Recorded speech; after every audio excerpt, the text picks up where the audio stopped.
Hello and good evening, and welcome to tonight's podcast. It's a bit of a special one. The other weekend, I sat down and watched one of my favourite 90s films called Plunkett and Macleane, of course, an embellished feature film starring Robert Carlyle, Johnny Lee Miller, and Liv Tyler about the two highwaymen that did in fact exist, Plunkett and Macleane, and it's a great, entertaining film and highly recommended. And I mentioned it in a broadcast the other evening, or the other day rather. It probably went out in the evening. That I'd sat down and watched it, and it's a great film, great costumes, great plot, great comedy, great everything. They're all in it, you know. There's Noel Fielding in there for a split second. There's Matt Lucas, David Walliams, Ken Scott, I think, plays Mr. Chance, the ultimate villain, the thief taker general.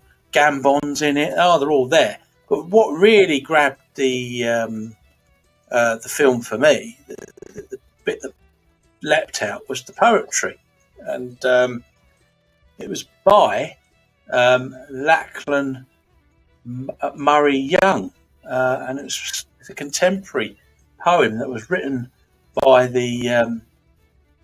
obviously by the poet for the film, and I'm going to read it out because, hopefully I can do it some justice, but we'll see.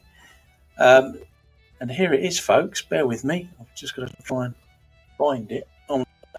There it is. And it goes a little something like this. I won't tell you what part of the film it's in, but it's a terrific piece. It really is. And here we go. It does not bring me pleasure to my heart to stand and deliver the sorrowful tale of the man who now stands in a rattling cart, with a mind full of woe and a belly full of ale. As God is my witness, I shall weep with all of thee, when the drop fell comes and his legs kick the air, when the highwayman dances on the Tyburn gallows tree. Tell me, is there a man in all England who would trade his daily toil for a breakneck speed, for a handsome lass, for a casket of jewels, and a rich and royal pounding hooves on a moonlight mile, flashing blade in fancy style, lifting gold, lifting dresses, stealing rubies from princesses? Oh, for a week, for a night and a day, for the rush of the wind and the pistol's bray. Sir, for that life would you gladly be a dancing with the devil on the Tyburn gallows tree? They call him the gentleman highwayman. They tell me he speaks with a plum in his throat. But how can you chatter in such high company when you shit in your breeches and your neck's in a rope? When you're pissing and screaming and gasping for air, when your fine leather booties are carving the air? You can dance blindfolded as your last dying plea, for you don't need a teacher or a half-baked preacher to learn you how to dance on the Tyburn gallows tree.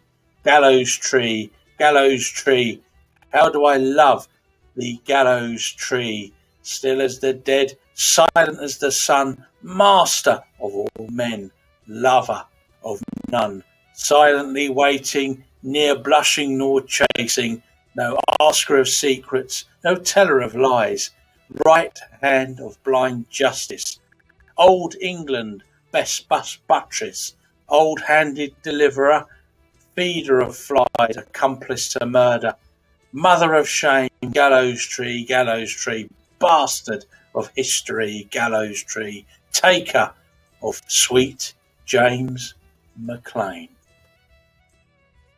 And I hope you enjoyed listening to that as much as I read it out. Some drama in there, I like to hope. But there you have it.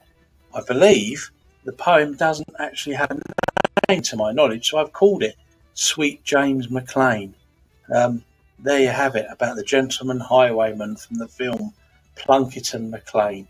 Well worth a watch if you can get a copy on DVD. Fantastic film.